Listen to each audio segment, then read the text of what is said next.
एक खातून को जब वो फैमिली लाइफ की तरफ जाना चाह रही है, शी इज़ थिंकिंग कि जी अब मुझे एक बच्चा पैदा करना है, I need to get pregnant, तो उसको अपनी मेंटल हेल्थ पे कितना काम करने की ज़रूरत है। क्लिनिकली मैं आपसे ये कहूँगी कि शायद हर वक्त खुश रहना ज़रूरी नहीं है, पॉसिबल भी नहीं है। पॉसिबल भी नहीं है, और नाखुश होना, बीमार ना होना, ये चीज़ें ज़रूरी हैं। आज का एक और डिलेमा, मैं जब भी हॉस्पिटल में राउंड पे जाती हूँ, हर माँ के पास मोबाइल पड़ा हुआ होता है और बच्चा जो है वो क्रिब में पड़ा होता कुछ डॉक्टर्स की जो एडवाइस के ऊपर जब ये पुश होना शुरू हुआ कि जी फॉर्मूला पिलाएं है। जी। बच्चों को, फिर ये कि नहीं बच्चे को गोद में नहीं उठाना, बच्चों की आदतें ख़राब हो जाती हैं। ये हमारा आइडिया नहीं है जी, ये हमारे कल्चर का हिस्सा नहीं है। कैसे एक कपल डिसाइड कर सकता है या क्या कितना टाइम फ्रेम उनको ज़रूर ले लेना चाहिए अपनी कपल जेलिंग का, कि उसके बाद वो सोचें कि अब हमने फैमिली की तरफ बढ़ना है।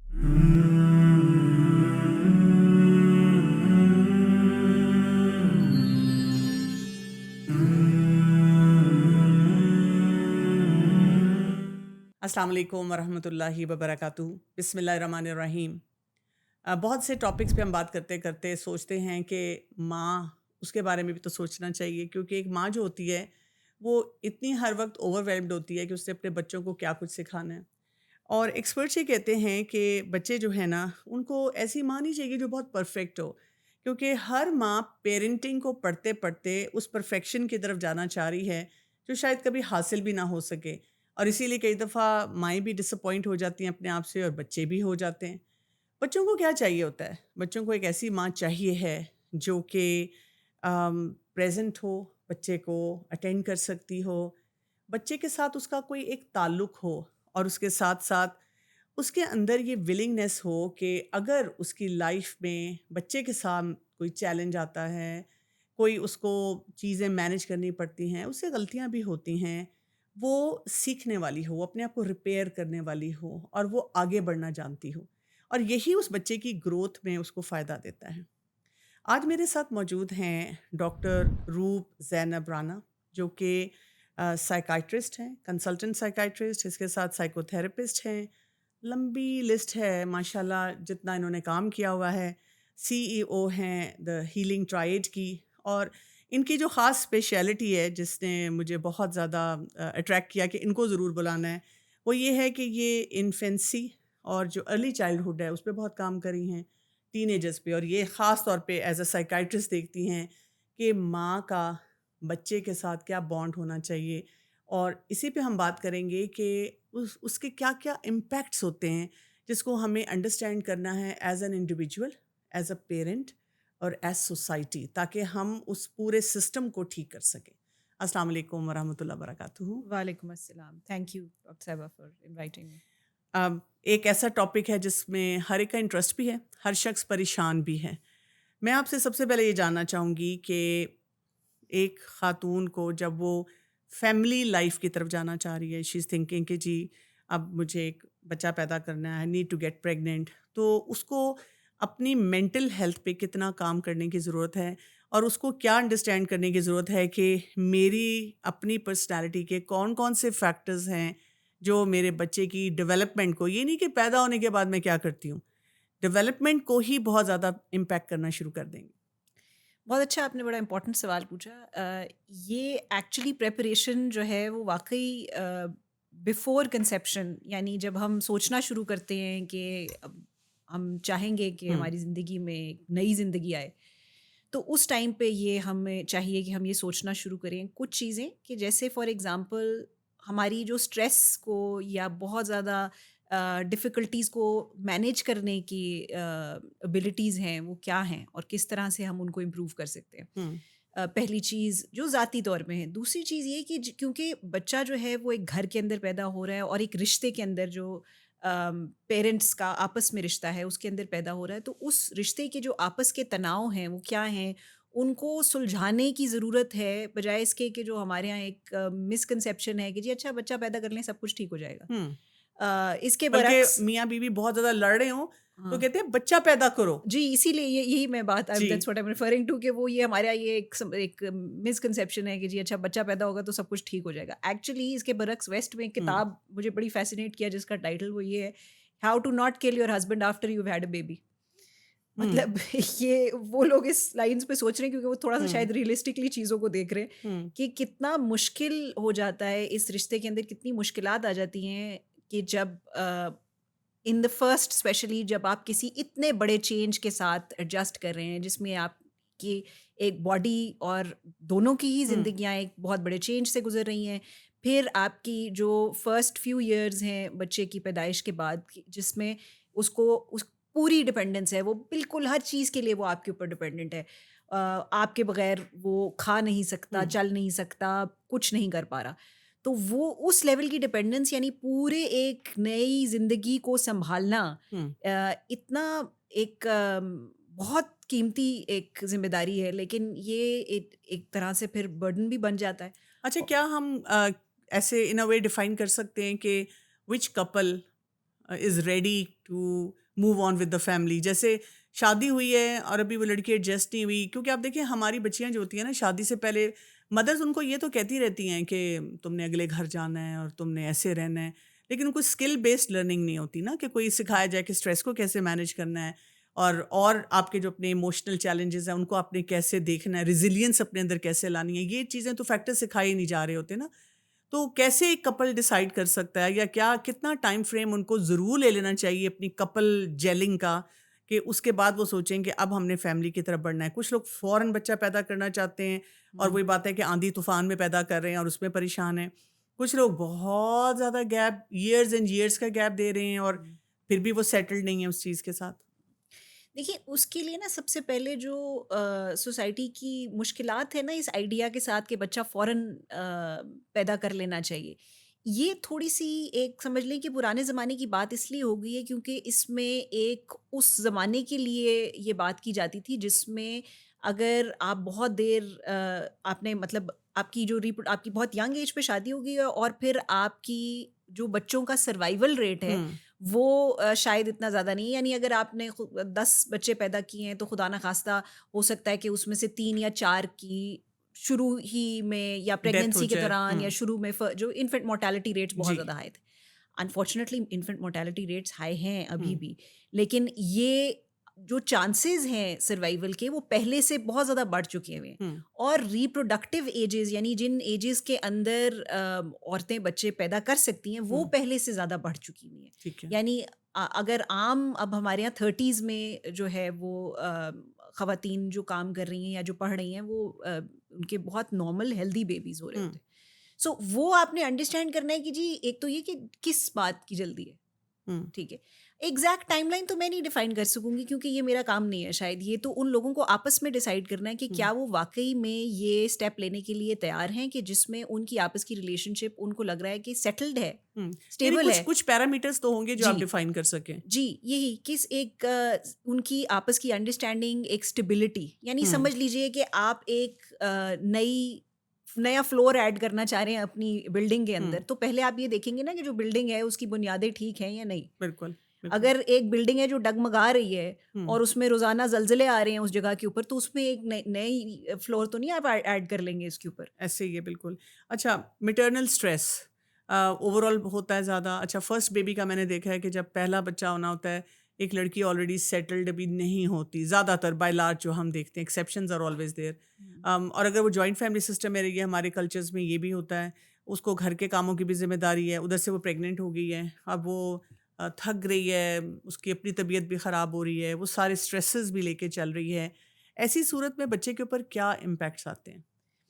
देखिए इसमें हमें कुछ चीज़ें डिफ़ाइन करनी है सबसे पहले। हुँ, सबसे पहले इसमें जो कुछ चीज़ें अंडरस्टैंडिंग के लिए ज़रूरी हैं वो ये हैं कि फ़ीलिंग यानी एहसासात और जज़्बात के दरमियान में क्या फ़र्क है? ठीक है। फीलिंग्स और इमोशंस में क्या डिफरेंस है? हुँ, फीलिंग का मतलब ये है कि जैसे कई दफ़ा दिन में आपको बहुत सी फीलिंग्स आती हैं, आप कहीं से गुजरे, आपने कोई गंदी चीज़ देखी, आपको एकदम कराहत हुई, आपको एक डिस्गस्ट की हुँ, फीलिंग हुई, वो फीलिंग जब आप वहाँ से निकले ख़त्म हो गई।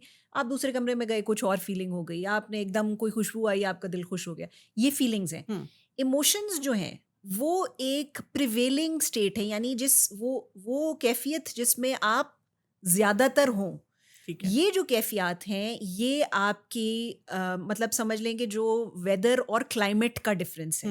जो क्लाइमेट रहता है आपका जी, वो इम्पैक्ट कर सकता है जो बच्चों को, ठीक है। सही। यानी ये नहीं है कि अभी एकदम मुझे डिस्गस्ट हुआ, एकदम मुझे गुस्सा आया और गुस्सा उतर भी और गया और बच्चे के ऊपर बहुत असर वो गया उस वहीं पे। तरह से नहीं। हुँ, और स्पेशली जो बच्चा जो है वो अभी मतलब पैदाइश से पहले वाले स्टेज के ऊपर हुँ, है, उसमें यूट्रस के अंदर एक प्रोटेक्टिव मैकेनिज्म है। हुँ, एक खास लेवल तक वो स्ट्रेस को, जो स्ट्रेस के हार्मोन्स हैं उसको क्रॉस नहीं करने देता, ठीक। बच्चे तक नहीं हुँ, पहुंचने देता। लेकिन अगर ये स्ट्रेस जो है वो कांस्टेंट, कंसिस्टेंट यानी मतवातर रहे, उसमें कोई उतार चढ़ाव नहीं, हर वक्त ही परेशानी की हुँ, कैफियत है, हुँ, हर वक्त ही गुस्से हुँ, की कैफियत है, हर वक्त ही एक राहत, डिस्कस्ट, एक तनाव में है इंसान, तो वो जो प्रोटेक्शन है, जो बचाव रखा हुआ है नेचर ने हुँ, उस बेबी के लिए, वो बचाव के जो मैकेनिज्म्स हैं वो एग्जॉस्ट हो जाते हैं। ठीक है। तो उसके बाद जो है वो फिर इम्पैक्ट करना शुरू कर देता है बच्चे की स्ट्रेस की अपनी टॉलरेंस को, अच्छा। बच्चे की ग्रोथ को, हुँ, उसकी ब्रेन की डेवलपमेंट को, यानी किस तरह से उसके दिमाग की बनावट हो रही है, हुँ, वो आगे जाकर किस तरह से जो है वो उसकी कुव्वत बर्दाश्त जो है वो क्या होगी, उसकी जो कुव्वत मदाफ़त है वो क्या हुँ, होगी, यानी वो इन्फेक्शंस को, जरासीम को कैसे उसका जिस्म हैंडल करेगा, ये उसकी ग्रोथ के रेट्स क्या होंगे, हुँ। ये सब चीज़ों को इम्पैक्ट करना शुरू कर देगी। अच्छा, अगर एक मदर है और वो अभी प्रेग्नेंट है, उसको एंजाइटी या डिप्रेशन होता है, बहुत ज़्यादा क्लिनिकल आई डोंट नो है कि नहीं है, लेकिन इतना है कि वो जिसे आप इमोशंस वाली रेंज में ला रहे हैं वो है कि वो इम्पेक्ट कर रहा है उसकी लाइफ को, वर्सेस एक और मदर जिसको इसी किस्म का सिनेरियो और वो कोई मेडिकेशन भी ले रही है, या समझे किसी साइकोथेरेपी या किसी कंसल्टेंट के पास जाकर अपनी काउंसलिंग भी करा रही है, किसी तरह अपनी ग्रोथ के लिए काम कर रही है। इन दोनों की प्रेगनेंसीज में क्या फ़र्क नज़र आएगा हमें? देखिए अप्रॉक्सीमेटली जो हमारे पास प्रोजेक्टेड एक स्टेटिस्टिक है वो हुँ, ये है कि 16 से 35% तक मैटरनल डिप्रेशन और एंजाइटी के रेट्स हैं हमारी रीजन के अंदर, ठीक है। 16 से 35%, 35, इट्स हाँ, a big number. It's a big number.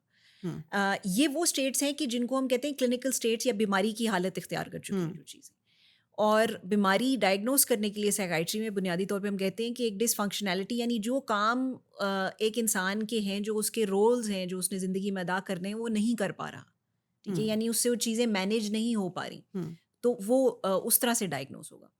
तो ऑब्वियसली अगर इस क्लिनिकल स्टेट में एक इंसान है और वो क्लिनिकल स्टेट के अंदर ही प्रेग्नेंट है या प्रेगनेंसी के बाद ये क्लिनिकल स्टेट शुरू हुई है डिप्रेशन की, एंजाइटी की, तो ये इम्पैक्ट करेगी, ठीक है। हुँ, ये अब देखिए हमारे पास बहुत ज़्यादा डेटा नहीं है यहाँ का, हुँ, लेकिन हमारी जो अंडरस्टैंडिंग है ऑफ फिजियोलॉजी और जो साइकोपैथोलॉजी है, उससे हम ये अंडरस्टैंड करते हैं कि ये इम्पैक्ट एग्जिस्ट करता है। ठीक है। जो कुछ एक मेजर स्टडी हमारी रावलपिंडी के रीजन के अंदर हुई है, उसमें हमने ये देखा है कि जो मैटरनल डिप्रेशन और एंजाइटी हैं, ये अगर अनट्रीटेड रहते हैं, ये बच्चे की ग्रोथ को, डेवलपमेंट को अ, हर मतलब 6 महीने की स्टेज पे, 1 साल की स्टेज पे, 2 साल की स्टेज पे अफ़ेक्ट करेंगी।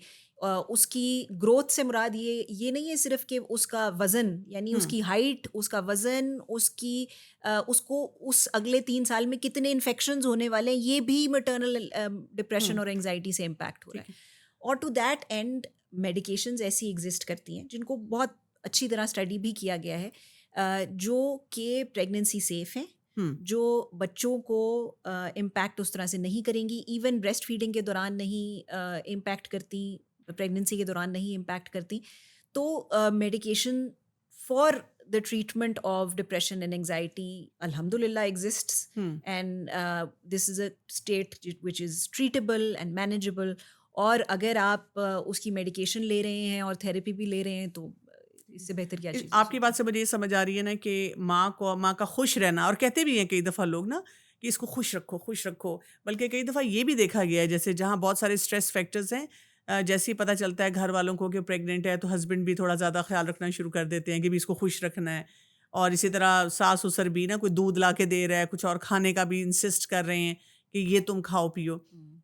तो खुश उसको कैसे रखा जाएगा, या खुशी का क्राइटेरियन एक औरत अपने पास कैसे रखे कि व्हाट विल काउंट इन कि जी मेरा ये एक पॉजिटिव इमोशन जनरेट हो रहा है जिसका मेरे बच्चे पे पॉजिटिव इम्पैक्ट आएगा। क्योंकि कई दफ़ा अपेरेंटली हम खुशी का इजहार कर रहे होते हैं लेकिन अंदर वो डिप्रेशन और एनजाइटी की वेव्स चल रही होती हैं। देखिए वो मैं आपकी वापस आपका ध्यान इस बात पे लाऊंगी जो हम फीलिंग और इमोशन की बात कर रहे हम्म। थे, ठीक है? यानी फीलिंग जो है वो खुशी की अगर मुझे हो भी जाती है, यानी आप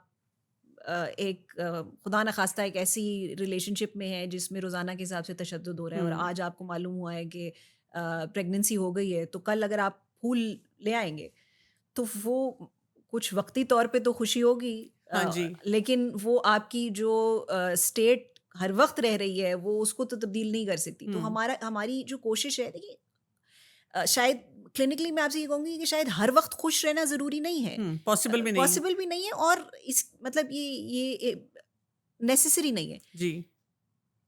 नाखुश होना, बीमार ना होना, ये चीज़ें ज़रूरी हैं कि हम्म। ये ना हो कि आप मतलब हर वक़्त नाखुश हैं, आप हर वक़्त बीमार हैं, आप हर वक़्त गुस्से में हैं, हम्म। आपके अंदर कई तरह की मुश्किलात, तनाव जो है, कन्फ्यूजन एक चल रहा है हम्म। उस बंदे के बारे में कि जिसके साथ आप रह रहे हैं या जिन घरवालों के साथ आप रह रहे हम्म। हैं। तो ये चीज़ें जो हैं इनको हम चाहेंगे, और इसीलिए फिर ये वाली बात इम्पोर्टेंट है ना कि आप अगर प्लान कर लें इस हम्म। सारे प्रोसेस को, हम्म। थोड़ा सा देख लीजिए कि क्या चीज़ें ठीक है, कुछ चीज़ें नहीं भी प्लान हो सकती, that's hmm. Beyond the scope of this, but अगर हम प्लान कर सकते हैं तो क्या चीज़ें हैं कि जो हमें लगता है कि इम्प्रूव करेंगी, जो हमारी रिलेशनशिप की हेल्थ को भी इम्प्रूव करेंगी। अच्छा, इसी तरह से आप देखें कि एक अगर हम प्योरली सिर्फ प्रेगनेंसी देख लें, उसका अपना एक बड़ा स्ट्रेस होता है कि जैसे आपकी तबीयत ख़राब हो रही है, फिर आप बार-बार एक स्टेज आता है, डॉक्टर आपको बार-बार बताते हैं गायनी वाले कि आपने बच्चे की मूवमेंट पे नज़र रखनी है। माँ को वो भी टेंशन हो रही थी, किसी दिन लगता है मूवमेंट हो रही है, किसी दिन लगता है नहीं मूवमेंट हो रही। फिर ये कि जब वो चेक करवाने जाती हैं, किसी को कोई कॉम्प्लिकेशन कभी ज़्यादा, कभी कम, वो भी हो रही है। यानी बाय लार्ज वो वैसे स्ट्रेस नहीं लेती, लेकिन ज़ाहिर है प्रेगनेंसी उसको अपनी एक रिस्पॉन्सिबिलिटी फ़ील होती है। ये वाले जो एक नेचुरल फेजेस ऑफ प्रेगनेंसी हैं, जिसका स्ट्रेस होता है, उसका बच्चे के ऊपर कितना इम्पैक्ट होता है और उसको कैसे एक खातून मैनेज करें? देखिए, नेचुरल जो चीज़ें हैं ना, हुँ। उनके नेचुरल प्रोटेक्टिव मैकेनिज्म्स हैं, ठीक। ठीक है? सो नेचुरली मैंने आपसे जैसे कहा, हुँ। प्लेसेंटा के अंदर एक प्रोटेक्टिव मैकेनिज्म है जो नेचुरल लेवल्स ऑफ स्ट्रेस हैं, यानी एक ख़ास तरह का जिस्म के अंदर एक केमिकल रिलीज़ होता है जिसको हम कॉर्टिसोल कहते हैं। हुँ। तो कॉर्टिसोल की एक सर्टेन पॉइंट तक वो जो प्लेसेंटा का बैरियर है, हुँ। यानी यूट्रस के अंदर जाने की, बच्चेदानी के अंदर जाने का एक समझ लेंगे एक बैरियर लगा हुआ है, उसमें से वो नहीं गुजरने देता एक सर्टेन पॉइंट तक। हुँ। हाँ, अगर वो नेचुरल स्ट्रेस से अब अननेचुरल स्ट्रेस के ऊपर आ गया जिसमें रिस्क फैक्टर्स हैं कि जो वायलेंस है, जो कोई नेचुरल डिज़ास्टर हुँ। है, यानी अब तक तो आपकी प्रेगनेंसी नॉर्मल चल रही थी, लेकिन अब 5th मंथ के अंदर आकर खुदा ना खास्ता एक को बहुत बड़ी कैलेमिटी आ गई है, तो उसका वो अब एक अननेचुरल चीज़ में आ गई है। हुँ। सो अब उसका न्यूरोबायोलॉजिकल मैकेनिज्म एग्जिस्ट नहीं करता कि इसको कैसे मैनेज करना है। हुँ। यानी आप बैठे हुए थे आराम से और अब आपका पूरा घर आपके ऊपर गिर गया है, हुँ। इसका कोई मैकेनिज्म नॉर्मली एग्जिस्ट नहीं करता। तो ये एक अनड्यू स्ट्रेस जो है वो प्रेगनेंसी के ऊपर कॉज करेगा। ठीक है। जो नेचुरल डे टू डे, अच्छा कभी कोई छोटी मोटी लड़ाई हुँ। भी हो गई, कोई बातचीत में कोई ऊपर नीचे हो गया, किसी ने कुछ कह दिया, ये वाली चीज़ें जो हैं जो कि नेचुरल उसमें आती हैं, इनका मैकेनिज्म ज़िक्र हो एग्जिस्ट जाता है। करता है। और जब हम बात करते हैं कि आप कंसर्न्ड है अपनी प्रेगनेंसी के, तो बहुत सारी प्रेगनेंसीज ऐसी होती हैं कि जिसमें इंसान के साथ ये सब चीज़ें होने के बावजूद वो बहुत अच्छे मूड में भी रहता है। हुँ। मतलब हम यूजुअली उन प्रेगनेंसीज के बारे में सुनते हैं ना कि जिसमें उफ़ अल्लाह बहुत मसला था, बहुत बहुत मसला जी, परेशानी थी, जी। उल्टियाँ आ रही थी, बुरा हाल था, और फिर चाइल्ड बर्थ एक हम चाइल्ड बर्थ की हुँ। अनफॉर्चुनेटली सिर्फ हॉरर स्टोरी सुनते रहते हैं। लेकिन बहुत सारे लोगों के, and I am one of those people, बहुत सारे लोगों की मेरी फिज़िकल हेल्थ की इश्यूज़ कुछ ना कुछ चल रहे थे जो प्रेगनेंसी के अंदर नॉर्मल कुछ चल रहे होते हैं। हुँ। लेकिन मेरी जो उसकी परसेप्शन थी वो अल्हम्दुलिल्लाह, I mean I can't say कि देयर वाज़ एनीथिंग कि जो वो मैंने तो देखिए स्पेशल किया उसमें होता है। फिर ये भी फैक्टर आ जाता है ना कि एक इंसान की पॉजिटिव या मुस्बत पर्सनैलिटी होती है तो वो उसके इम्पैक्ट्स को सह लेता है, और एक इंसान होता है ना, वो जैसे हम कहते हैं ना, किसी को आधा गिलास भरा हुआ नजर आता है और उसको आधा गिलास खाली नजर आता है, उसका भी तो इम्पैक्ट होता है ना उस पे। आई वुड से कि ये भी एक है, लेकिन ऑल्सो प्रेगनेंसी के अपने हार्मोन्स जो हैं वो एक हैप्पी फील, हाँ, हॉर्मोन्स। वो फील गुड इमोशंस जो हैं वो आपके अंदर यानी जनरेट उसको करते फिर हैं। हाईलाइट करते रहना चाहिए अपनी लाइफ के हाँ, अंदर। हाँ। अच्छा, ये मुझे बताइएगा कि बहुत सी ख़वातीन ऐसी भी होती हैं, जैसे कई कई दफ़ा उनका अपना चाइल्डहुड ट्रॉमा कोई होता है, अनप्रोसेस्ड ग्रीफ होता है, और वो उन्होंने ना उसको इन अ वे अपने अंदर सेटल किया होता है, लेकिन आम ज़ुबान में कहते हैं वो सिमरिंग पे होता है, वो चल रहा होता है, चल रहा होता है, चल रहा होता है, और आगे देखिए कई दफ़ा लाइफ में आगे जाके उनको इम्पैक्ट कर रहा होता है। तो ये जो इस तरह अंडर करंट्स में इस किस्म की चीज़ चल रही होती है, एक खातून को अपने बच्चे की प्रेगनेंसी और इवन बाद में इन्फेंसी और आगे जाके जो उसकी मेंटल हेल्थ है, उसके लिए इसको क्या रिजॉल्व करना चाहिए, या जो बस उसको दबा रहने देना चाहिए? देखिए इसके अंदर जो कुछ चीज़ें तो देखिए ऐसी हैं कि हम वी से दिस फ्रेज कि more people don't get post traumatic stress disorder hmm. Then do. मतलब ज़्यादातर लोगों को पीटीएसडी नहीं होगा, नहीं होगा। लेकिन जब हम ट्रॉमा की बात करते हम्म। हैं तो ट्रॉमा ज़रूर आपको भी इम्पैक्ट करता है, हम्म। आपकी फिज़िकल हेल्थ को। यानी ट्रॉमा एक ऐसी चीज़ है कि जिसको हम शायद समझते हैं कि ये साइकोलॉजिकल है सिर्फ, हम्म। लेकिन ये आपकी फ़िज़िकल हेल्थ को, आपकी क़ुव्वत मदाफ़त को, आपकी जो बॉडी के नॉर्मल फंक्शंस फंक्शंस हैं। हैं, हम्म। इनको इम्पैक्ट करता है। हम्म। और ऑब्वियसली फिर वो प्रेगनेंसी को भी इम्पैक्ट करता है इन दैट सेंस। इन चीज़ों को अगर तो आप ऐसी स्टेट में हैं कि जिसमें आप इतना प्लान कर पा रहे हैं कि आप अपना ट्रॉमा रिजॉल्व कर सकते हैं, हम्म। और उसको, और ट्रॉमा एक ट्रीटेबल कंडीशन है जिसके लिए ख़ास तरह की थेरेपी, जिसके लिए बहुत ज़्यादा एविडेंस एग्जिस्ट करता है, उसको हम EMDR थेरेपी हम्म। कहते हैं। और भी थेरेपीज़ हैं जैसे ट्रॉमा फोकस्ड हम्म। CBT है। ऐसी थेरेपीज़ हैं कि जो स्पेसिफिकली ट्रॉमा की ट्रीटमेंट के लिए हैं हम्म। और ट्रॉमा ट्रीटेबल है। लेकिन इसके बावजूद अगर ये हम इस स्टेट में आ गए हैं कि ये सिमर पे चल रहा था। अब सिमर का मतलब ये देखिए कि जो चीज़ हम कहते हैं ना, वो रेसिपीज़ में लिखा होता है हम्म। सिमर, तो चूल्हे पे जो चीज़ पड़ी हुई है वो सिमर के ऊपर, वो ठंडी नहीं है। नहीं है, वो जरा जो सा आपने फ्लेम ऊपर हाँ, किया तो तो वो वो, बॉईल हाँ, करेगी। तो हाँ। ये वो कुकर है कि जो फट हम्म। सकता है फिर। हम्म। सो प्रेगनेंसी के ऑब्वियसली फिर एडेड स्ट्रेस के साथ hmm. Things can become worse. और एक्चुअली जो the next stage which happens is कि जब इस पे काम है, सो हम्म। नॉर्मल इमोशंस का जो इम्पैक्ट है प्रेगनेंसी के, ये हम प्रोजेक्ट करते हैं। हमारे बहुत ज़्यादा इसके ऊपर एविडेंस हमारे पास नहीं है। ये हमारा ख्याल है कि ये इसी तरह से होता है।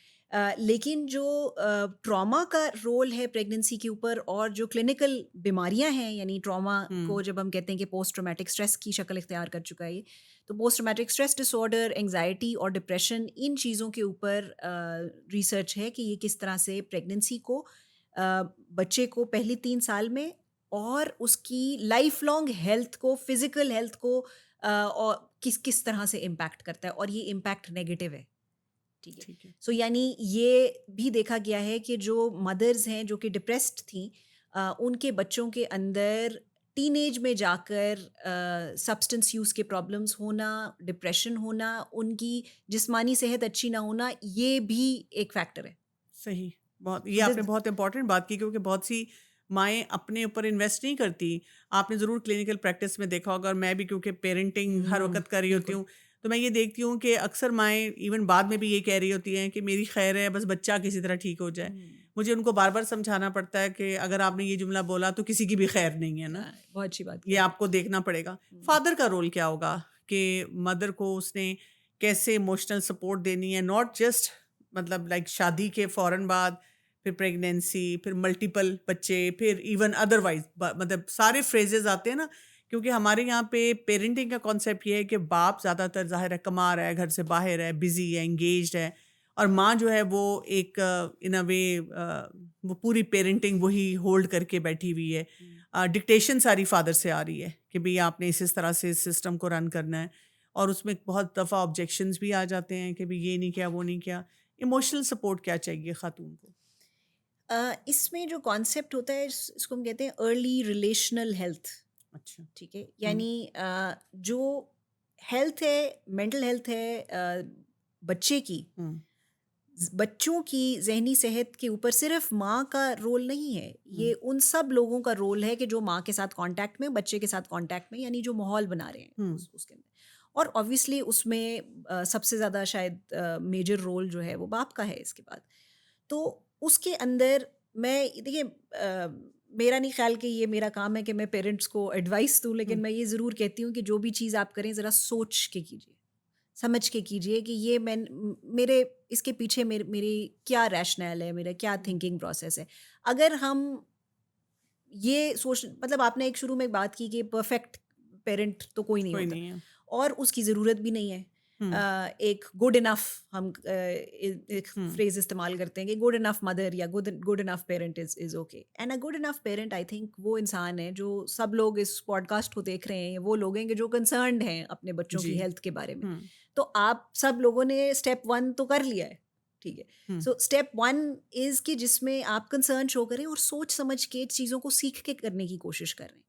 सो जो भी आदमी इस रिश्ते के अंदर है, और मैं मतलब मेरा ख्याल है कि ये चीज़ें काफ़ी इस जनरेशन के साथ अल्हम्दुलिल्लाह इम्प्रूव भी कर रही हैं कि जिसमें आदमियों ने थोड़ा सा बच्चों के ऊपर फोकस बेहतर हुँ। शुरू किया है। वो अंडरस्टैंड करते हैं कि ये बर्डन जो है सिर्फ औरतों का नहीं है, मतलब मुझे लगता है कि आज की जनरेशन में ना डाइकोटमी ज़्यादा हो गई है।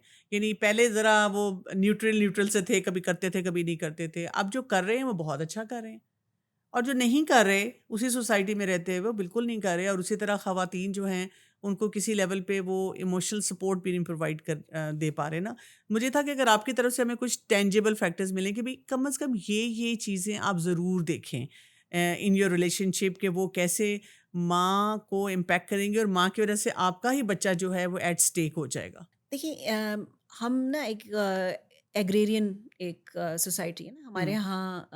मेजर एक जो काम होता है वो एग्रीकल्चर का काम है। हुँ, और एग्रीकल्चर के काम के अंदर आप समझते हैं कि अगर आपने कहीं पर बीज लगाना है तो वहाँ पर पहले ये नहीं है कि आपने गंदम लगानी है तो आप जो है वो जाके ऐसे यूं फेंक देंगे बीजों को, ऐसे तो नहीं होगा। हुँ, तो आप पहले उस ज़मीन को तैयार करते हैं, हुँ, जिसके अंदर आप बीज लगाना चाहते हैं।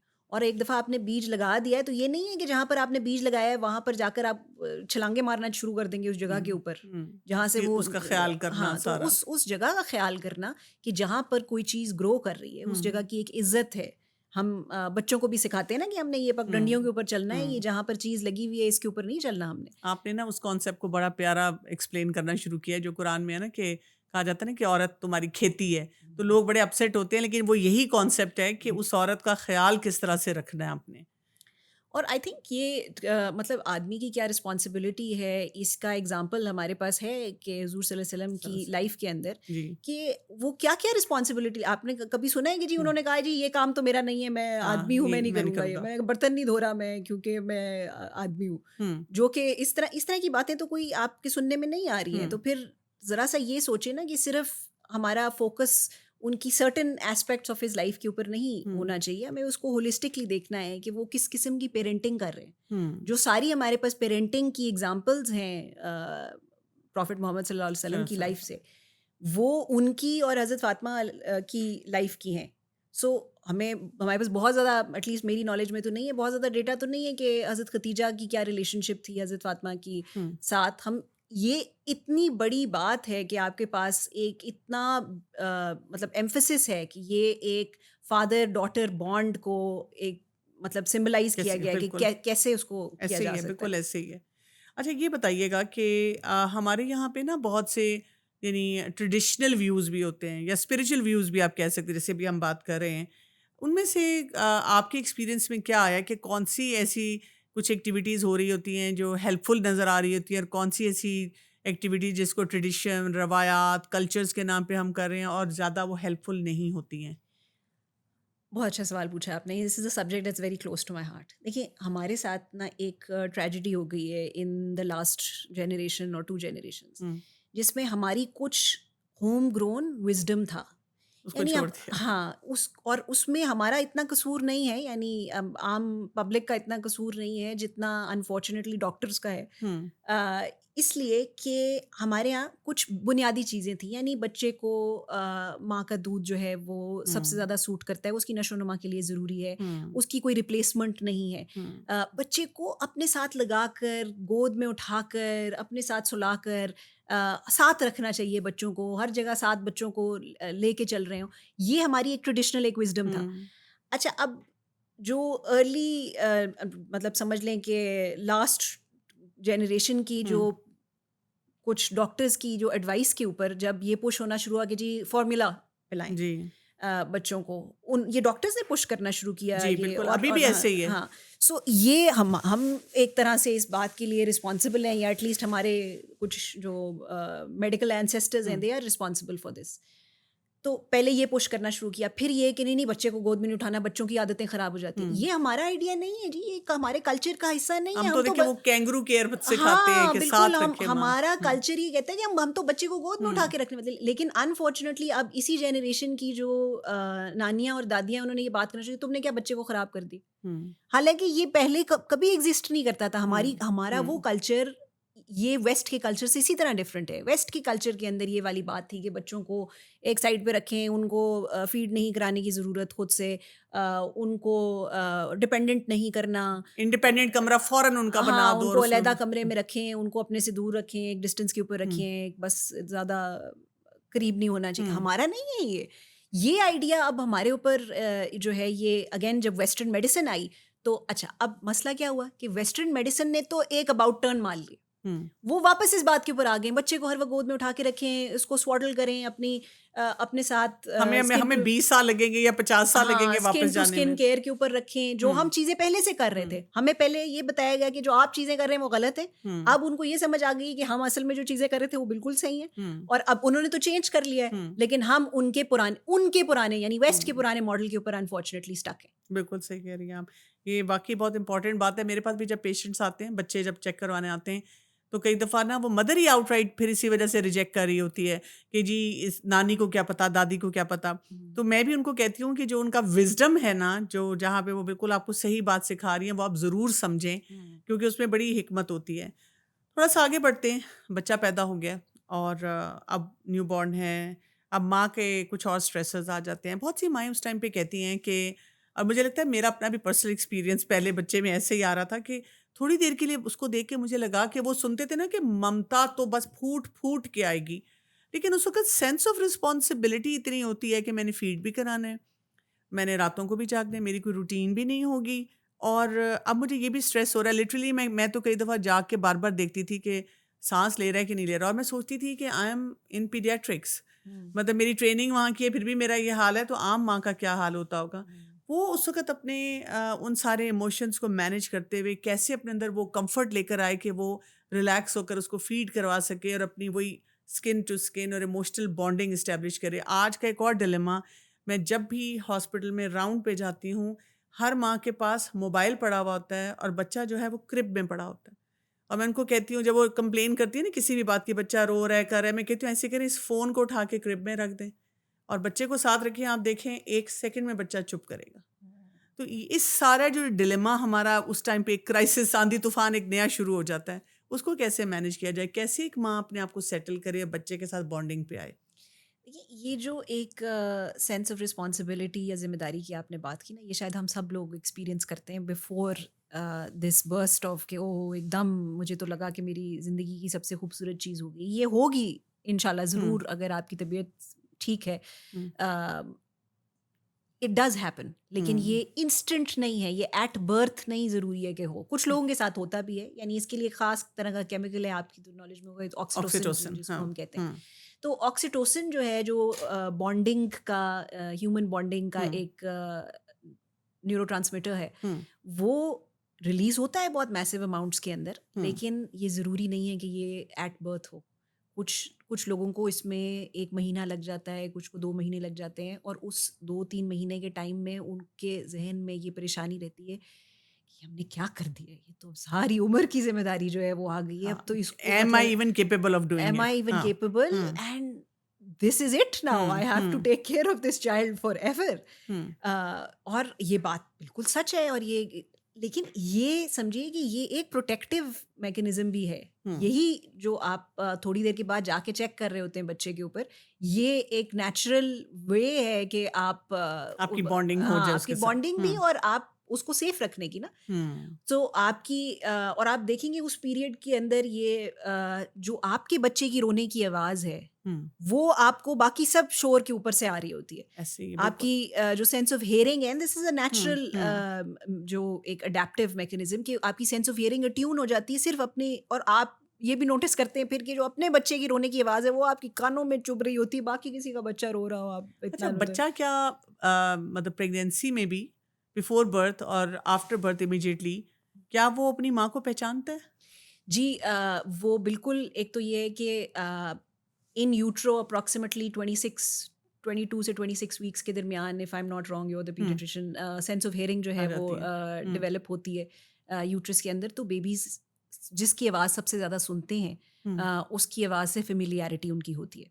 ठीक। इन फैक्ट ये मुझे बड़ी फ़ैसिनेट करती है बात कि वी नाउ अंडरस्टैंड कि जो खाना हम हमारे यहाँ ये वो सब समझ हुँ, आता है ना कि जो बच्चा आप बच्चे की पैदाइश से पहले जो खाना खा रहे होते हैं बच्चों को वो खाने पसंद आ जाते हैं। Actually there is a mechanism in this. कुछ ख़ास तरह की स्पाइसेस और ऐसी चीज़ें होती हैं कि जो जिसकी बच्चा यूज़्ड टू हो जाता है जिनको, हुँ, और वो उसको प्रेफ़रेंस देता है फिर जब वो खाना खाना शुरू हुँ, करता है तो। तो वो उसकी माँ की स्मेल, हुँ, उसकी साउंड्स, हुँ, उसकी टेस्ट्स जो हैं वो एक्वायर कर रहा है बर्थ से पहले।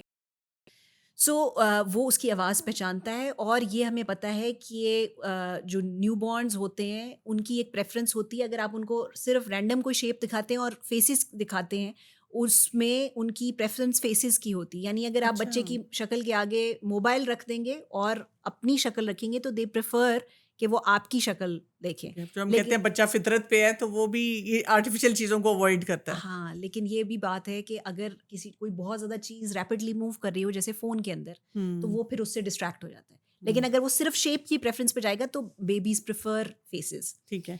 और बॉन्डिंग के यही तरीके जो हैं वो हेल्प करेंगे आपकी भी एंग्ज़ायटीज़ को और बेबी को भी सेटल करने में, कि अगर आपका उसके साथ अपनी स्किन और उसकी स्किन के साथ कांटेक्ट है, हुँ, ये बेबीज़ को सेटल करने का, जिस बच्चे को आपको लग रहा है कि जी ये रोए चले जा रहा है, रोए चले जा रहा है, ये बहुत अच्छा तरीका है कि आप अपनी स्किन के ऊपर और उसकी स्किन को एक्सपोज़ करके रखिए, और उससे आप देखेंगे, स्पेशली अगर आप इसको अपनी दिल की साइड पे रखते हैं, because again that is a sound जो उसकी यूज़्ड टू है, जो हार्ट बीट है हुँ, वो बेबी ने बर्थ से पहले सुनी हुई होती है, तो वो उसके लिए कम्फर्टिंग साउंड है।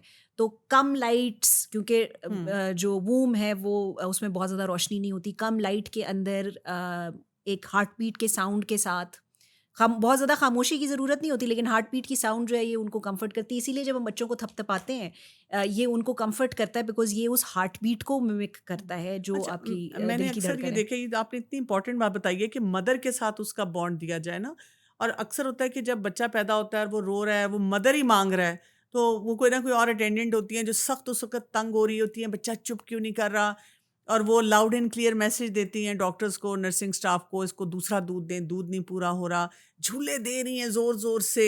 तो इस रवैये को कैसे ठीक किया जाए? क्योंकि एक और भी यहाँ पे मसला है कि lot of women one way और the other they don't feel supported जब बच्चा पैदा हो गया है।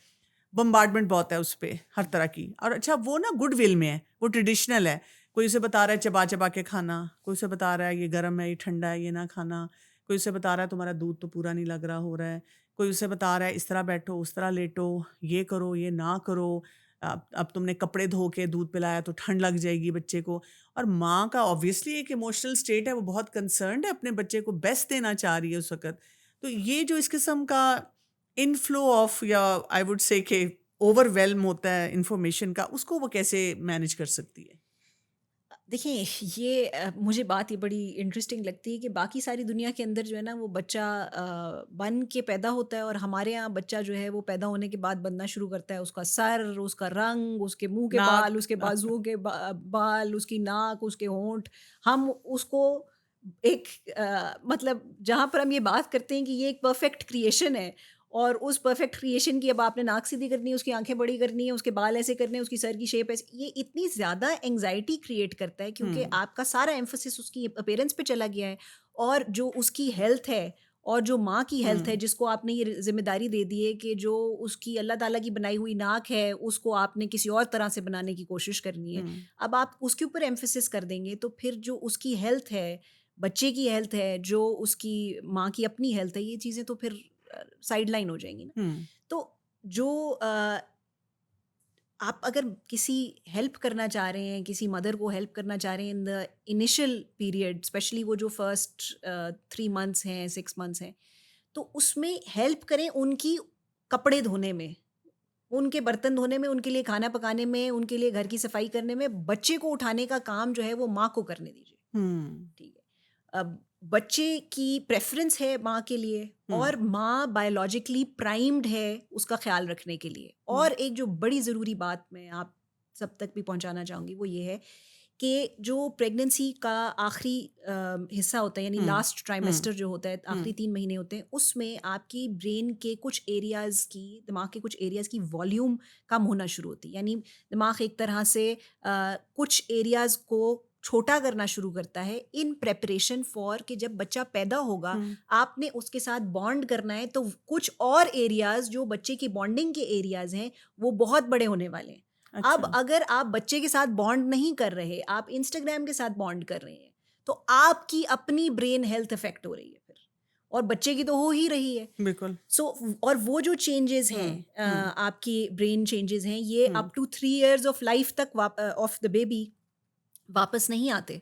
हुँ, सो उस 3 इयर्स तक ये चेंज पॉसिबल है। सो अगर आप वापस अपनी जो ओरिजिनल ब्रेन की उसके ऊपर आना चाहें, तो देन दैट मीन्स कि that's going to take approximately 3 years. So उस टाइम में आपके पास, आपको ये मुश्किल काम है जी, मैं ये नहीं हुँ, कहती कि ये बहुत आसान है। मुश्किल मैं काम है, इसीलिए तो एक सपोर्टिव पूरा स्ट्रक्चर हाँ, चाहिए। और ये स्पेशली जितनी अब हमारी अर्बनाइजेशन होना शुरू हुई है, हुँ, मदर्स जो हैं उनके पास कम से कम सपोर्ट है, वो शायद फैमिलीज़ उस तरह से जॉइंट फैमिलीज़ में रह भी रही हैं, तो पता नहीं वो कितनी सपोर्ट उनको मिल रही है।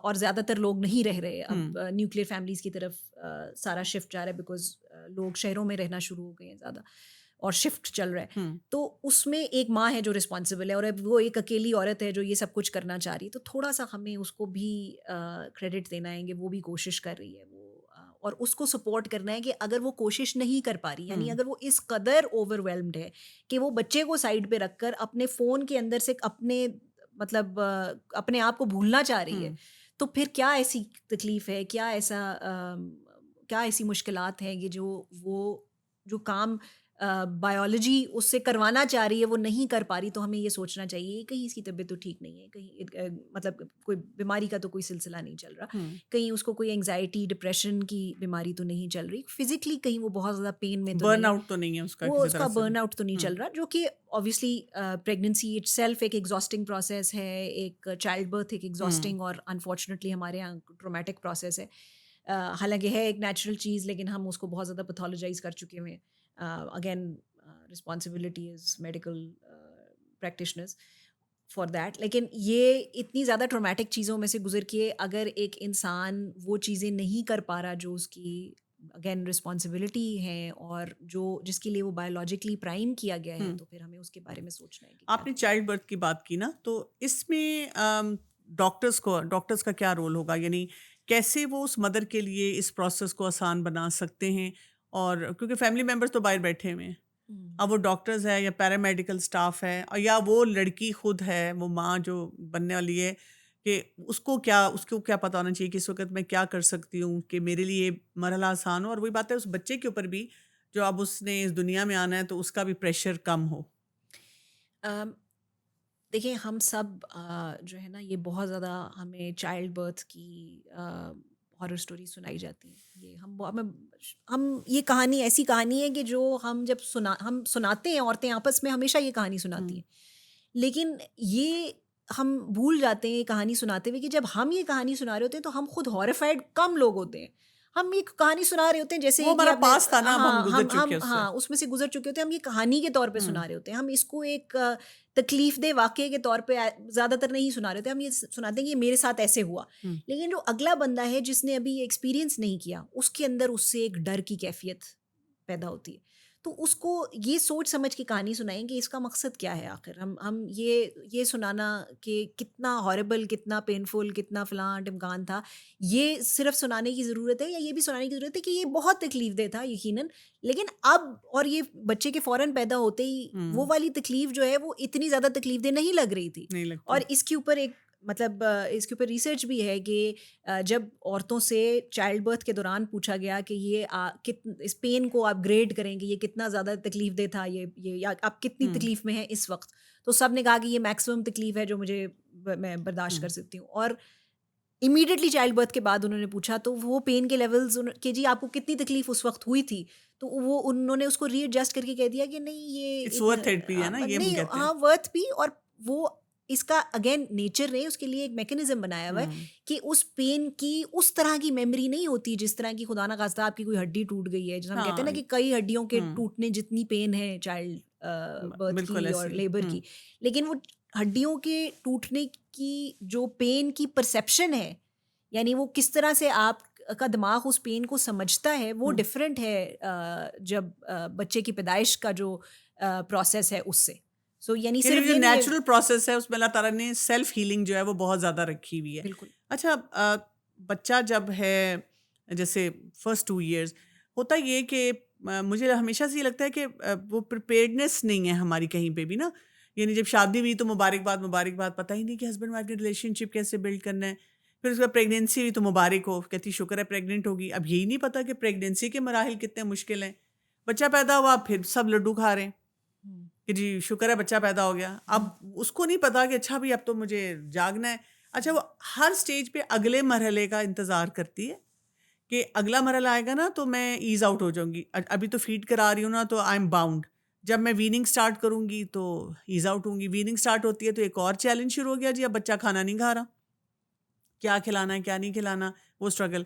फिर वो कहती है चलो ज़रा और बड़ा हो जाएगा ना, अपने हाथ से खाएगा, अपने हाथ से खाएगा तो फिर एक और स्ट्रगल शुरू हो जाएगी, गन डालता है। फिर कहती है चलो स्कूल जाएगा ना, ट्रेन हो जाएगा, स्कूल जाएगा तो एक और। अच्छा, और स्पेशली फर्स्ट जो ये 2 ईयर्स जिसको हम टेरेबल टूज कह के भी बहुत माओं को डराते हैं कि ओह टेरेबल टूज उसमें है तुम्हारा बच्चा। और फिर अगर मल्टीपल बच्चे हैं तो उसमें भी माँ स्ट्रेसफुल रहती है। How can she keep her self compose कि मैं हर स्टेज के लिए प्रिपेयर्ड हूँ और उसको एंजॉय भी करूँ। वो वक़्त दोबारा नहीं आना उसका और मेरे बच्चे का। उस टाइम फ्रेम में जो लर्निंग है, चाहे वो मेरे 2 बच्चे हैं, उनका एज बहुत करीब है, बहुत अरसे बाद हुआ है, बहुत ज़्यादा बच्चे हैं, जो भी है, यानी आप कैसे अपने आप को लेके चलें?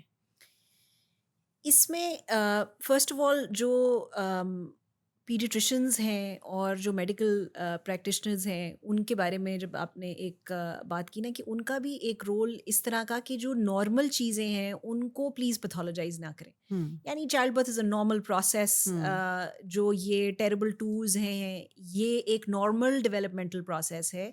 यानी ये समझना चाहिए आपको, और इसमें प्रिपेयर्डनेस जो है ना ये बल्कि हम भी इस पे काम करना चाह रहे हैं कि हम कुछ पेरेंट एजुकेशन क्लासेस करना शुरू करें। ये नहीं बताना, हम नहीं बताना चाह रहे कि पेरेंटिंग आपको कैसे करनी है। हम ये हुँ, बताना चाह रहे हैं कि क्या-क्या स्टेजेस हैं लाइफ की और आप हुँ, उसके लिए कैसे प्रिपेयर हो सकते हैं। वो प्रिपरेशन हो सकता है आपकी मुख्तलिफ हो, इनकी मुख्तलिफ हुँ, हो, हर इंसान की मुख्तलिफ हो। लेकिन ये अंडरस्टैंड करना है कि ये नॉर्मल फेजेज़ हैं। यानी जो फर्स्ट इमीडिएट बर्थ का फेज़ है, हुँ, उसके लिए प्रिपरेशन आपको ये करनी है कि बच्चा जो है वो शायद बहुत ज़्यादा सो रहा होगा, हुँ, वो अपनी अभी नई दुनिया को फिगर आउट कर रहा है, हुँ, वो रोएगा भी और उसके पास रोने के अलावा कोई ऑप्शन नहीं है। वो कैसे आपको चीज़ें कम्युनिकेट करे। तो हर वक्त रोने का मतलब ये नहीं है कि इसको अच्छा जी अब इसकी तो मैंने नैपी भी चेंज करा दी है, इसको मैंने फीड भी करा दिया है, गर्मी भी नहीं है, सर्दी भी नहीं है, क्यों रो रहा है। मतलब बच्चों को फीलिंग्स भी तो वो होगी हाँ, ना। वो एक्चुअली उन्होंने ये सोचा होता है ना कि जैसे कोई क्यूट सा वो कोई डॉल है। स्टफ़ टॉय है, डॉल है, हाँ। तो उसको मैंने सब कुछ कर दिया जो करने के काम थे चेकलिस्ट में, वो कोने में आराम से बैठा रहेगा। हाँ, तो ये तो नहीं हो नहीं सकता। हो वो ज़ाहिर है सकता। वो इट्स अ लिविंग बीइंग, उसके इमोशंस भी हैं, उसको हुँ, अंदर भी चीज़ें फ़ील हो रही हैं, उसके लिए बिल्कुल एक नई दुनिया है। यानी इमेजिन करें कि आप जब से आप आए हैं दुनिया में, एक जगह के ऊपर रह रहे थे और एकदम वो जगह तब्दील हो गई है, तो वो आप कैसा महसूस हुँ, करेंगे उस जगह की तब्दीली के अंदर? तो आपने एक नई जगह पे एडजस्टमेंट के जो एडल्ट्स हैं, आप भी कहीं पर 10 महीने रह रहे होंगे और आपको 11वें महीने में किसी और जगह पे शिफ्ट होना होगा, तो हुँ, फिर आप उस दुनिया से एडजस्ट करेंगे। हुँ, लेकिन ये पेरेंट्स को एजुकेट करना, ये हुँ, आज अब तो खैर आई थिंक लोगों ने करना भी शुरू किया, बस इस बारे में कि जो नॉर्मल डेवलपमेंट के फेजेस हैं, हुँ, ये नॉर्मल डेवलपमेंट का फेज है कि तकरीबन 12 वीक्स के ऊपर आकर एक पीरियड आता है जिसमें बच्चे बहुत ज़्यादा रो रहे होते हैं, हुँ, और जिसको हम पर्पल क्राइंग भी कहते हैं, और मतलब बहुत ज़्यादा रो रहे होते हैं और उसकी कोई एग्जैक्टली वजह नहीं होती और हम नहीं फिगर आउट कर रहे होते, और इसका ब्रेस्ट फीडिंग से ताल्लुक नहीं, क्योंकि इमीडिएटली हम ये हमारा हम कहते हैं कि हाँ मदर हम फीड दूध हाँ नहीं आ रहा, दूध नहीं हम आ रहा। खाने के शौकीन है ना हम, तो हमें लगता है कि सब कुछ जो है वो खाने से रिलेटेड या हुँ, खाने की कमी से रिलेटेड है। ब्रेस्ट फीडिंग का भी एक इम्पॉर्टेंट बात यही है कि जितना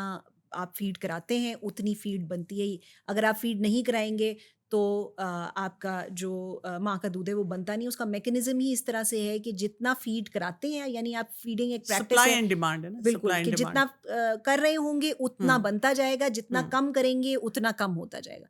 सो ये और इसकी कितनी मिकदार से पेट भर रहा है, ये आप दूसरी जगह पे बैठ के, यानी ये चाहे आप जो भी हैं वो आप नहीं डिसाइड कर सकते, ये बच्चे का अपना जिस्म इस बात का फैसला करता है। और इसका ये मतलब नहीं है अगर वो रो रहा है कि जी ये उसका पेट नहीं भरा हुआ, और हज़ार चीज़ें हो सकती हैं। आपने ये बात की मदर फीड की, तो मैं इस पे ये पूछना चाहूँगी कि एक बच्चे की जो साइकोलॉजिकल नशोनुमा होती है मदर फीड से, और जो हम फिर फार्मूला मिल्क देते हैं, उसमें कैसे फ़र्क होता है? उसमें सबसे पहली बात तो ये कि जो ब्रेस्ट मिल्क है उसकी एग्जैक्ट जो कॉम्पोजिशन है इज़ अननोन। हुँ। मतलब ये इसको हमें नहीं पता कि हम इसको लैब में नहीं तश्कील कर सकते इसको, क्योंकि ये एक लाइव टिश्यू है, हुँ। यानी ये हर वक्त नया बन रहा है और हर वक्त इन्वायरमेंटल एडेप्टेशंस के हिसाब से बन रहा है। अगर गर्मी ज़्यादा हो रही है तो उसमें जो लिक्विड गर्मी से कंटेंट बचने है, के लिए वो उसके हाँ, हिसाब से। वो बढ़ हुँ। गया है। अगर सर्दी हो रही है उसका कंटेंट अलहदा हो गया हुआ है। अगर किसी इन्फेक्शन से एक्सपोजर हुआ है तो उसका कंटेंट डिफरेंट हो गया हुआ है। तो ये तो एक कॉन्स्टेंटली चेंजिंग चीज़ है जो बच्चे के लिए अडेप्ट कर रही है। हुँ। फॉर्मूला तो एक बैकअप है। देखिए, ज़ाहिर है कि माएँ सब कोशिश यही कर रही होती हैं कि बेस्ट चीज़ कर हुँ। सकें। अगर कहीं पर किसी भी वजह से ये पॉसिबल नहीं हो पाता तो चलें, बैकअप अल्हम्दुलिल्लाह एग्जिस्ट करता है, hmm. We should use the backup, लेकिन बैकअप को फर्स्ट ऑप्शन पे नहीं रखना चाहिए।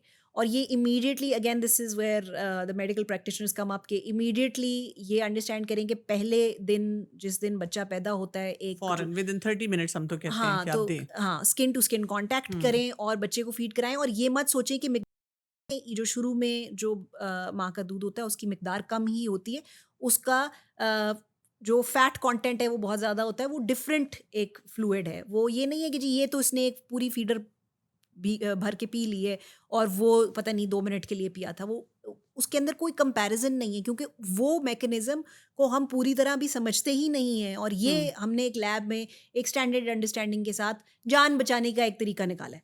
ठीक है? सो जहाँ तक अब वो प्रिपेयर्डनेस की बात है हुँ। कि how do we continue to prepare ourselves, is to understand कि ये एक फ़ेज़ है कि जिसमें नॉर्मली बच्चे रो रहे होंगे।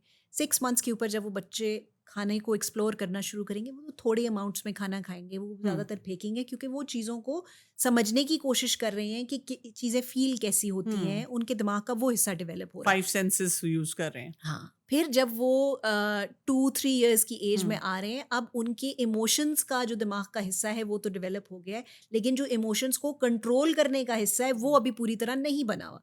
तो इसलिए वो आपको नज़र आता है कि जब वो रोना शुरू करते हैं तो वो रोए चले जा रहे हैं, हुँ। और हम उस बच्चे से डर रहे होते हैं कि जी ये अब जाके इसने जो खिलौनों की दुकान में ज़मीन पे लेट के चीखें लोग मारना मेरे शुरू कर मेरी दें। पेरेंटिंग को असेस करेंगे। हाँ, अब मेरा ख़्याल है कि ये बात करना चाहूँगी कि कोई आपकी पेरेंटिंग को जो है वो वो मैं तो हमेशा जज नहीं कर सबको रहा। कहती हूँ, लोग शुक्र कर रहे होते हैं कि ये मेरा बच्चा नहीं है इसकी जगह पे। हाँ, वो और ये मेरा ख़्याल है कि हमें सबके अंदर ये हम एक ग्रेस हमें हुँ। लानी चाहिए कि जी अगर किसी के साथ ये हो रहा है तो हम वहाँ उसको, माँ को हमने खुदा ना ख़ास्ता लानत मलामत नहीं करनी है।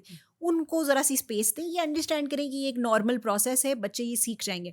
हाँ, लेकिन अगर आप ये करना शुरू कर दें ना कि इस रोने से बचने के लिए चीज़ें करना हुँ। शुरू कर दें, तो फिर आप ये बच्चे के दिमाग में ये आइडिया डालते हैं कि इस बटन को दबाओ तो फिर ये खिलौना निकलता है। हुँ। यानी ये बटन से का मतलब है कि चीखें मारो, तो फिर ये जो औरत है ना, ये फिर ये वाला फ़ौरन आपको वो चीज़ दे देती है जो नहीं दे रही होती। हुँ। तो आप ने बच्चे से ट्रेन नहीं होना इस बात पे कि जी ये इस औरत का ये वाला बटन दबाने से हुँ। खिलौने निकलते हैं।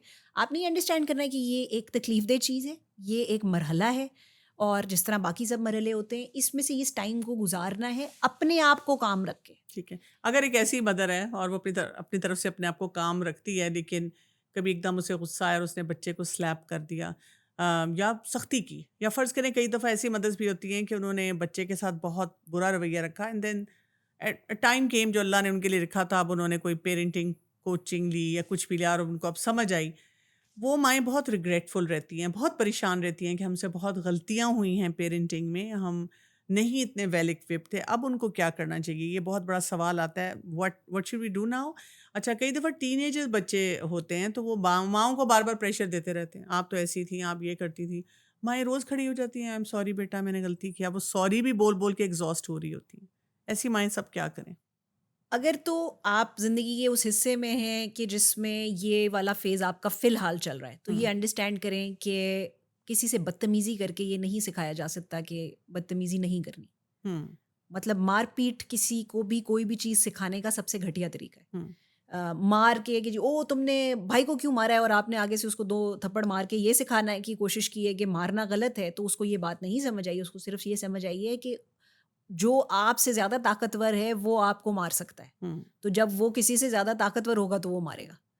और सो हम क्या चीज़ें उनको सिखा रहे हैं, किस तरह से सिखा रहे हैं। अब मैं ये नहीं कहती अब कोई भी किसी के लिए भी पॉसिबल नहीं है। मैं खुद मेंटल हेल्थ प्रोफेशनल हूँ, मैं आपको बताऊँगी ये मेरे लिए भी पॉसिबल नहीं है। नोइंग ऑल दिस हुँ, कि 100% तो कोई भी बंदा काम नहीं रह सकता। और कभी होता है कि ये कोई बच्चा आपका रो रहा है तो 1 घंटे तक रो रहा है, 2 घंटे हो गए हैं तो मसलसल रो ही जा रहा है।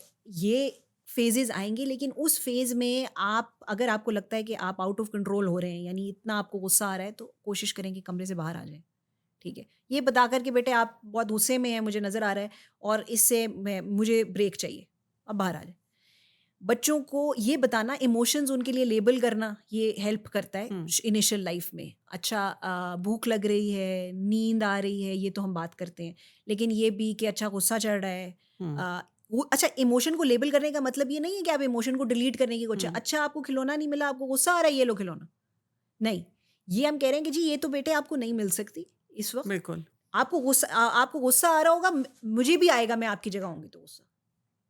ये बात आपने वैलिडेट कर हाँ, लें। वैलिडेट कर लें, बता दें कि जी हुँ, गुस्सा आ रहा है ये, और इसको हुँ, लेबल करें ताकि बच्चे जब ये समझना शुरू होते हैं कि उनको क्या चीज़ें फ़ील हो रही हैं, तो उनके लिए फिर उन चीज़ों को मतलब यूज़ करना आसान हो जाता है। हुँ, फिर जो माएँ जो उस फ़ेज़ में आ चुकी हुई हैं जिसमें एक उनके अंदर सेंस ऑफ रिग्रेट है, हुँ, तो देखिए कि जिस तरह हमने बात जिधर से शुरू की थी वो ये थी कि कोई भी इंसान इस प्रोसेस को परफेक्टली नहीं कर सकता। हुँ, आपने अगर कुछ गलतियाँ की हैं तो किसी और ने कोई और गलतियाँ की होंगी। ये this part is of learning. Part of learning, and आपने अगर अपोलोजाइज़ कर दिया है, आपकी बड़ाई है, आगे बढ़ने की कोशिश कीजिए। ये चेक करके देखिए, बच्चों से बात करके भी देखिए कि क्या जो आपका बिहेवियर था उससे कोई लॉन्ग लास्टिंग इम्पैक्ट रहा है। यानी बच्चे उससे ट्रॉमा की तरफ तो नहीं चले गए हुए। हुँ, यानी उससे उनकी ग्रोथ, यानी हुँ, फिजिकल ग्रोथ, उनकी इंटेलेक्चुअल ग्रोथ, उनकी रोज़मर्रा की ज़िंदगी किस तरह से इम्पैक्ट हुई है। बाज़ दफ़ा बच्चे जब ट्रॉमेटाइज्ड होते हैं तो उनकी बहुत ज़्यादा ऐसे मेडिकली अनएक्सप्लेन्ड सिम्पटम्स जिनको हम कह रहे हुँ, होते हैं कि यानी पेट में दर्द पेट रहने में लगता दर्द। है, वो स्कूल कहते हैं कि उन्होंने नहीं जाना, वो बिला वजह आपको लग रहा होता है कि चीज़ों से डर रहे होते हुँ, हैं, वो उनको बहुत ज़्यादा बुरे नाइटमेयर्स आ रहे हुँ, होते हैं, वो अवॉइड करना शुरू कर देते हैं चीज़ों को कि मतलब आपने गाड़ी में डाँटा था तो वो बच्चा अब जो है वो कहता है कि मैं गाड़ी में बैठूँगा ही नहीं। हुँ, क्योंकि उसको पता है कि जब आप गाड़ी में बैठती हैं, आप गाड़ी चला रही होंगी तो आपको गुस्सा आएगा और आप वो गुस्सा उसके ऊपर निकालेंगी, तो वो सिचुएशन को अवॉइड करना चाहता है। तो ये चेक करना कि क्या साइन्स हैं ट्रॉमा के, वो कहीं इस बच्चे में तो नहीं आ रहे, और अगर आ रहे हैं और उसने उसकी ज़िंदगी के ऊपर असरअंदाज करना शुरू किया हुआ है चीज़ों को, तो फिर ज़ाहिर है कि वो ट्रीटमेंट की तरफ उस बच्चे को लेके जाने की ज़रूरत है। हुँ। ये हम कर सकते हैं, जो हम कर सकते हैं हाँ वही जी, हम बिल्कुल, करें। जो क डूएबल है उसके ऊपर ज़्यादा फ़ोकस करना चाहिए। मुझे ये बताएँ कि पोस्टपार्टम डिप्रेशन भी काफ़ी ज़्यादा लेडीज़ को हो जाता है और वो उस पे भी परेशान रहती हैं, फिर बच्चा भी नहीं मैनेज होता उनसे और वो उस गिल्ट में भी होती हैं और इस जब जब आपको कोई डिप्रेशन सा फ़ील हो रहा होता है, तो उसके लिए क्या करना चाहिए? या मैं तो चाहूँगी कि प्रिवेंटिव मेजर्स क्या हों कि आप उसकी तरफ जाएँ ना डिप्रेशन की तरफ। पहले से हमें पता हो कि जब बच्चा डिलीवर हुआ है तो how can we safeguard ourself from this? पहले तो ये समझिए कि कुछ बच्चे के पैदा होने के फ़ौरन बाद जो पीरियड है उसके अंदर कुछ इमोशंस का ऊपर नीचे होना, एकदम रोना आ जाना, सैडनेस फ़ील होना, 5 से 7 दिन के एक पीरियड में जिसमें आपकी बॉडी हॉर्मोन्स को एडजस्ट कर रही हुँ, होती है, वो नॉर्मल है। ठीक। ठीक है। ये अगर ये पीरियड प्रोलॉन्ग हो जाता है यानी 2 हुँ, हफ्ते से ज़्यादा ऐसा पीरियड आने लगता है कि जिसमें आप ज़्यादातर अफ़सुर्दा हैं, आप किसी चीज़ को एन्जॉय नहीं कर पा रहे, बच्चे ने पहली दफ़ा स्माइल किया है, आपको कुछ भी फ़ील नहीं हो पा रहा, ये आपकी नींद बिल्कुल ख़राब हो गई हुई है, हुँ, जो कि नॉर्मल उस स्टेज में होगी भी, ज़ाहिर है आपका स्लीप वेक साइकिल जो हुँ, है वो ऊपर-नीचे हुआ होता है बेबी की वजह से, लेकिन अ, आप सो नहीं पा रहे बिल्कुल, आप खाना नहीं खा पा रहे, आप की जो फिज़िकल एनर्जीज़ हैं वो बहुत लो हो गई हुई हैं। ये सब चीज़ें अगर आप नोटिस कर रहे हैं और ये 2 हफ्ते के पीरियड से ज़्यादा हो चुका हुआ है तो फिर आपको हेल्प की ज़रूरत है, आपको डॉक्टर को दिखाना चाहिए। हुँ, इसको प्रिवेंट करने का तरीका यही है कि जो हम चाहते हैं कि जो देखिए बड़ी ज़बरदस्त बात ये है कि जो लास्ट ट्राइमेस्टर और फर्स्ट 3 इयर्स ऑफ लाइफ हैं उसमें पेरेंट्स जो हैं वो सबसे ज़्यादा मोटिवेटेड होते हैं regardless of socio economic class hmm, कि वो कुछ करना चाहते हैं, उनको ये एक पॉसिबिलिटी नज़र आती है कि कुछ नया हो सकता है, कुछ बेहतर हो सकता है। उस मोटिवेशन के पीरियड में उन पेरेंट्स को भी नॉर्मल डेवलपमेंट के फेजेस के ऊपर कि नॉर्मली जब बच्चा आम उसमें कोई भी प्रॉब्लम नहीं है तो वो क्या क्या चीज़ें कर रहा होगा जो आपको लगेंगी शायद कि ये कहीं कुछ गलत है लेकिन ऐसा नहीं होगा, हुँ, वो आप अंडरस्टैंड कर सकें। तो लास्ट ट्राइमेस्टर में ज़रूर ये देखिए कि नॉर्मल डेवलपमेंट के क्या फेजेस होते हैं। उससे आपकी बहुत ज़्यादा एंग्जाइटी जो है वो प्रिवेंट हो जाती है कि हुँ, जिसमें आप परेशान हैं कि ये रोए चले जा रहा है या इसके मुंह पे कोई आम रैश निकल आया है, इसके बाल गिर रहे हैं, हुँ, जो नॉर्मल हुँ, चीज़ें हो रही होती हैं वो मतलब बच्चों को एक्नी जो है हाँ ना जी, शुरू हो वो जाती है। होती है बर्थ के हुँ, फ़ौरन बाद, ये हार्मोनल चेंजेस की वजह से हो रही है। तो ये चीज़ें नॉर्मल हैं लेकिन अगर आपको नहीं पता कि ये नॉर्मल है हुँ, तो फिर आपके अंदर बहुत ज़्यादा एंग्जाइटी से जनरेट होना शुरू हो जाती है, आप कोप नहीं कर पा रहे होते। तो प्रिवेंट करने का तरीका ये है कि प्रिपेयर करें पहले तो, हुँ, ठीक है।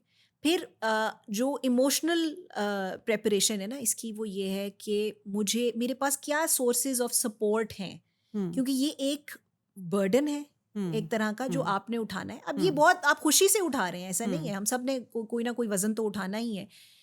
लेकिन आपके पास क्या सपोर्ट है जिसमें आप उस बर्डन को शेयर कर सकें। हुँ, यानी आप कौन आपके ऐसे फैमिली में ऐसे लोग हैं कि जो सपोर्टिव हैं, कौन आपके दोस्त अहबाब ऐसे कौन से हैं कि जिनके साथ आप चीज़ें शेयर कर हुँ, सकें। ये चीज़ें आपने फिगर आउट करके मैप करनी है अपने लिए।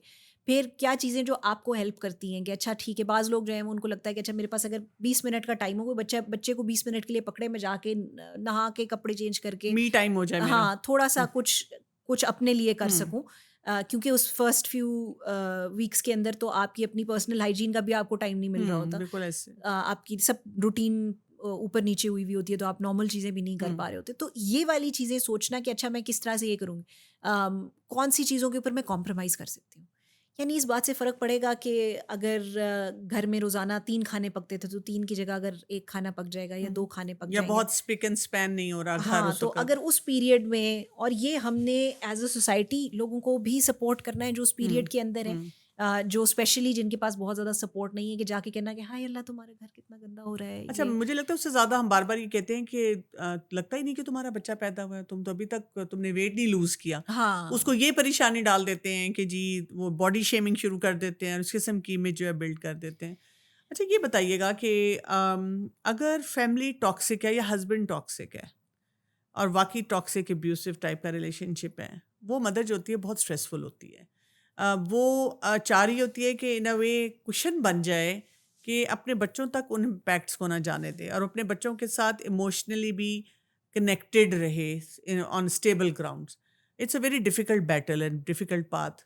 तो एक खातून उस वक़्त कैसे अपना रोल प्ले कर सकती है कि बच्चों को उन असरात से भी बचाए और साथ-साथ ये कि अपने बॉन्डिंग को भी स्ट्रॉन्ग रखे बच्चे के साथ?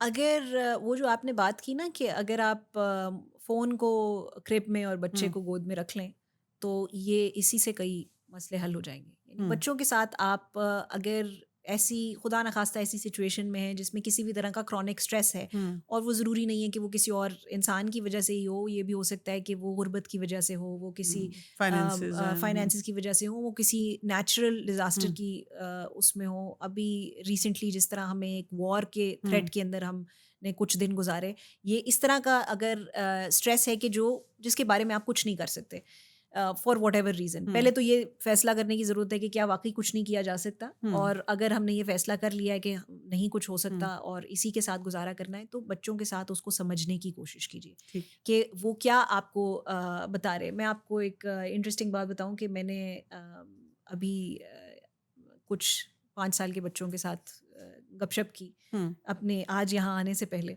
तो उन्होंने कहा अच्छा आप क्या करने जा रही हैं? मैंने कहा मैं ये बात करना चाह रही हूँ कि पेरेंट्स जो हैं वो क्या चीज़ें करें तो उनके बच्चे जो हैं वो परेशान नहीं हुआ करेंगे या वो अच्छा फील करेंगे।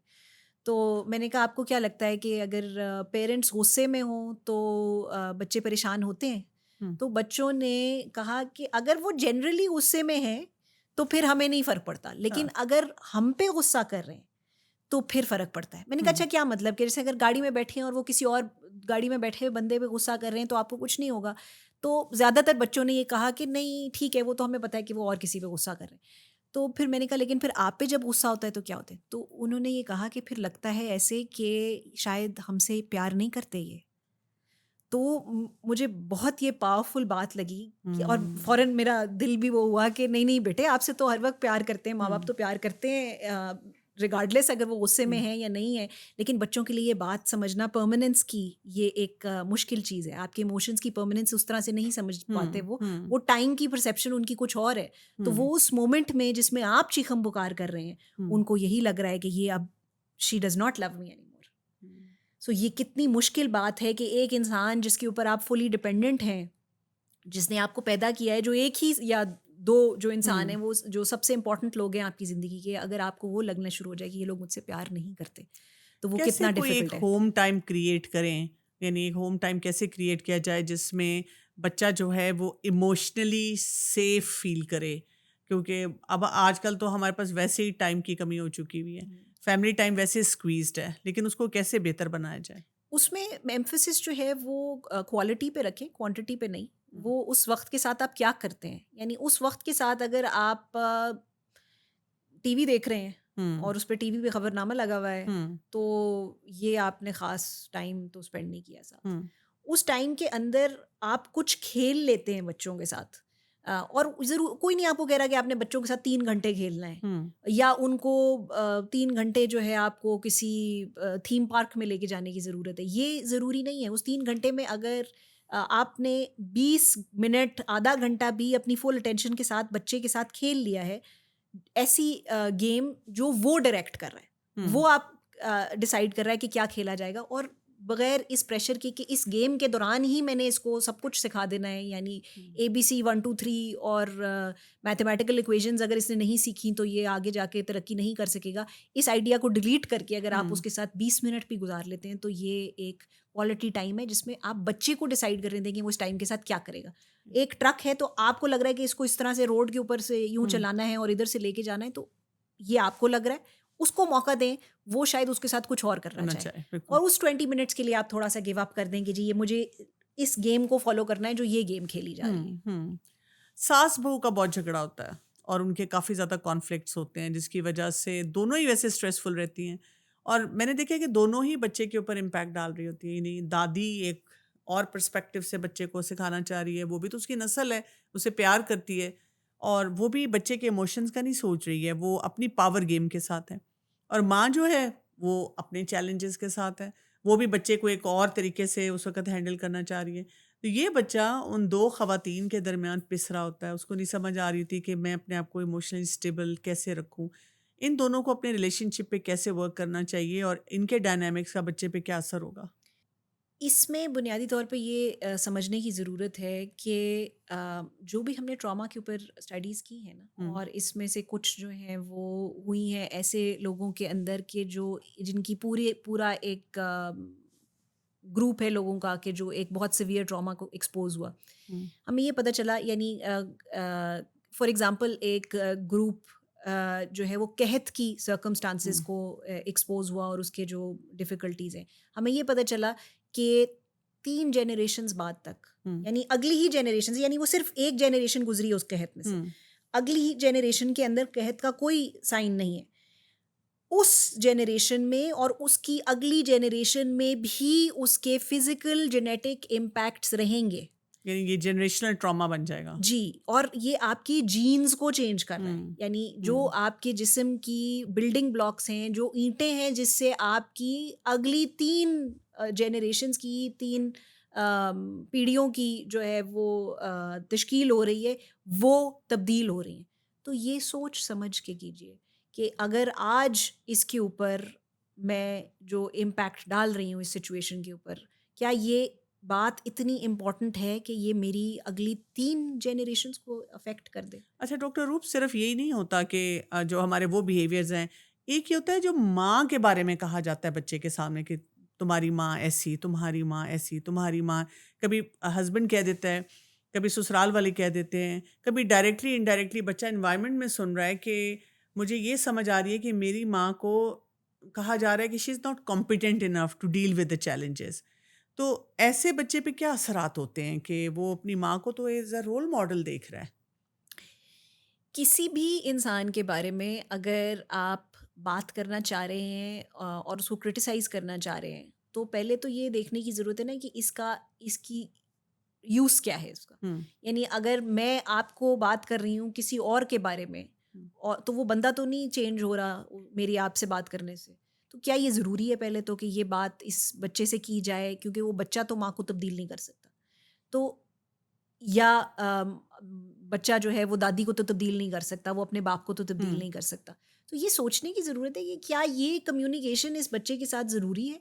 और थोड़ा-सा घर के सब ही अफ़राद के लिए एक अगर आप बच्चे को ये सिखाना चाह रहे हैं, जो हमारी अगेन आपने कल्चर की हम्म, पहले एक बात की, जो हमारी एक कल्चरल वैल्यू है कि हम बड़ों की इज़्ज़त करना हम सिखाना चाहते हैं।